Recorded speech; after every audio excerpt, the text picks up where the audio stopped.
ఏదైతే రేవంత్ రెడ్డి విసిన ఛాలెంజ్కి కేటీఆర్ సోమాజిగూడ ప్రెస్ క్లబ్కి వచ్చాడు. కేటీఆర్ కూడా చేసిన కామెంట్స్ పై మనతో మాట్లాడడానికి Congress party senior leader MLC Addanki Dayakar ఉన్నా. ఏంటి రేవంత్ రెడ్డి విసిన ఛాలెంజ్? కేటీఆర్ వచ్చాడు, చైర్ కూడా వేశాడు, బట్ రేవంత్ రెడ్డి హాజరు కాకపోవడానికి కారణాలు ఏంటి? అసెంబ్లీలో మేము కూడా వచ్చినాం, అసెంబ్లీకి రమ్మని వచ్చిండు ఆయన. మేము రమ్మన్న కాడికి ఆయన రాలేదు కదా, మరి దాన్ని ఏమందాం. ఆయనే వన్ సైడ్గా అనుకున్నాడు, ఆడికి పోతాన్నాడు, పోయిండు, మాట్లాడుకుంటూ వచ్చింది. కాబట్టి ప్రజాప్రతినిధి అయితే, నీదొక రాజకీయ పక్షమే అయితే ప్రజల కోసం చర్చించే కేంద్రం ఇది అసెంబ్లీ. ప్రజల ధనంతో ఎన్నుకొని ప్రజల ధనంతో నిర్వహించబడుతూ ప్రజల కోసం చర్చించే డెమోక్రసీ టెంపుల్ ఈడ ఉన్నది. రా అంటే ఈడికి రాలే. ప్రెస్ క్లబ్లో చర్చించేది ప్రెస్ క్లబ్లో చర్చిద్దాం.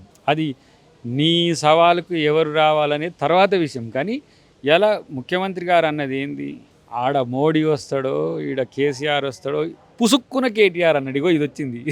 ఈయన ఈయన ఈయన దాన్ని రేవంత్ రెడ్డి నోరు జారడం వల్ల ఇదంతా జరిగింది అనుకుంటారా? కాదు, ఈయన పేరు చెప్పినందుకు రా వస్తా అని చెప్పుకుంటారు. ఇప్పుడు ఉంటుంది కదా, ఏదో సినిమాలో ఉంటుంది చూసినావా, నిన్ను కొట్టా అంటాడు పవన్ కళ్యాణ్, అట్లనే నిన్ను ముట్టాడు ఆయన, పట్టించుకోడు నిన్ను, నువ్వు ఎంత ఊర్లినా గింతే కథ.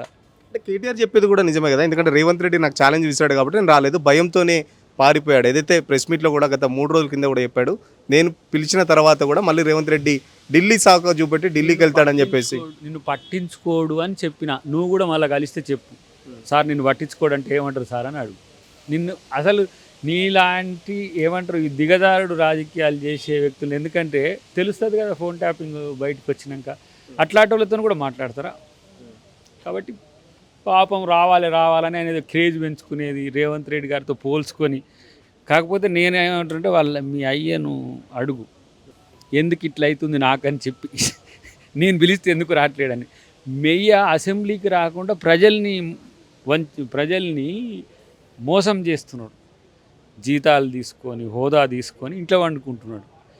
ఎందుకు రావట్లేడు? మెయ్యని రమ్మంటే నేను రానంటుండు కదా, ఎందుకు రావట్లేడు ఆయన అడుగు ఫస్ట్. ఇప్పుడు చర్చ అక్కడ కాదు కదా, రేవంత్ రెడ్డి విసిన ఛాలెంజ్ సంబంధించి రైతులకు ఏం చేశామన్న చర్చ గురించి కేటీఆర్ని కానీ కేసీఆర్ని కానీ మోడీని పిలిచాడు, కేటీఆర్ వచ్చాడు, మీరు ఎందుకు వెళ్ళలేదు అన్న దానికి ఏం సమాధానం చెప్తారు? మిమ్మల్ని పట్టించుకోమంటున్నాం, నిన్ను పట్టించుకొని మెయ్యని తీసుకొని రా, నీకు దమ్ము ఉంటే అసెంబ్లీకి రా, మెయ్యని తీసుకొని రా, లేదంటే దద్దమ్మ లెక్క ఇంట్లో వండుకో. అంటే 18 నుంచి ఏం చేయలేదు కాబట్టి, ఫెయిల్ అయ్యారు కాబట్టి రేవంత్ రెడ్డి కావాలని భయపడి రాలేదు. అది ప్రజలకు తెలుసు.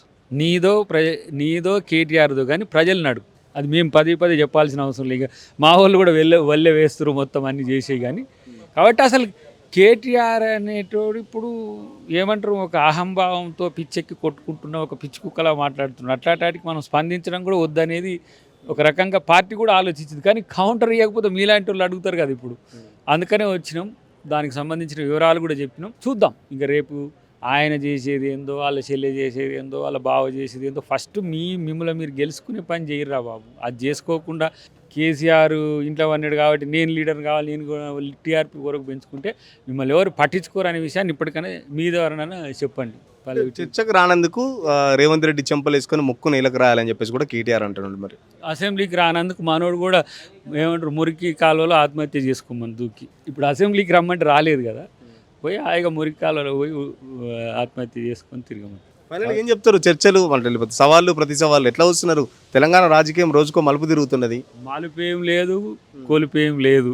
వాళ్ళకి ఏమి ఎత్తుకోవాలనో తెలియక పిచ్చి కుక్కలాగా తిరుగుతున్నారు. వాళ్ళని మనం పట్టించుకుంటే మనల్ని కూడా ప్రజలు అనుమానపడే పరిస్థితికి వస్తుంది. వాళ్ళు కూడా అదే చెప్తారు, 18 నుంచి ఏం చేయలేదు కాబట్టి వాళ్ళు కూడా చెప్పుకోవడానికి ఏం లేదు అంటారు. మరి ఏది నిజం? మీరు చెప్పేది నిజమా, వాళ్ళు చెప్పేది నిజమా? ఇప్పుడు నీకు ముఖ్యమంత్రి చెప్పేవి, మేము చెప్పేవి నీకు అర్థం కావట్లేవా? అర్థమైనాయా నీకన్నా మేము చెప్పినాయి? అయినా ఏమైనా చేస్తున్నట్టు అనిపిస్తుందా మీకు? అవి తీసుకుపోయి ఆయనకు చెప్పు. ఆయన కలవాల్సిన అవసరం లేదు. కాబట్టి ఆరోపణలు పట్టించుకోరా మీరు? ప్రతిపక్షం ఏది? ఎవరు ప్రతిపక్షం చెప్పు? ఎవరు ప్రతిపక్షం? ఏడి మరి కేసీఆర్ని అడిగినావు ఎప్పుడన్నా ఇట్లా పోయి ఎందుకు రావట్లేవని అడిగినరా మీరు? అడిగినరా అంటున్నా ఎవరన్నా? ఏమన్నాడు ఆయన? ఏమన్నాడు? రావట్లేడు కదా, ప్రతిపక్షం ఉన్నట్టేనా? మరి ఏవో చేస్తుంటే కాగాళ్ళు వస్తున్నారు. కేసీఆర్ అవసరం లేదు రేవంత్ రెడ్డికి, నేను మా హరీష్ రావు మా ఎమ్మెల్యేలు చాలని చెప్తున్నారు వాళ్ళు కూడా. అదే నీకు రేవంత్ రెడ్డి నీ స్థాయి నీది కాదు, నీకు వచ్చేటోళ్ళు నీకు వస్తారు. కానీ హాయిగా మూసుకొని ఫస్ట్ ఇవన్నీ కులాలం బంద్ చేసి కొట్టు బంద్ చేయి ఫస్ట్, అది మంచిది నీకని చెప్తున్నాను. ఖచ్చితంగా రేవంత్ రెడ్డి స్థాయి కేటీఆర్కి సరిపోదు, కేటీఆర్ స్థాయికి సరిపోదు కాబట్టి రేవంత్ రెడ్డి చర్చకు రాలేదు.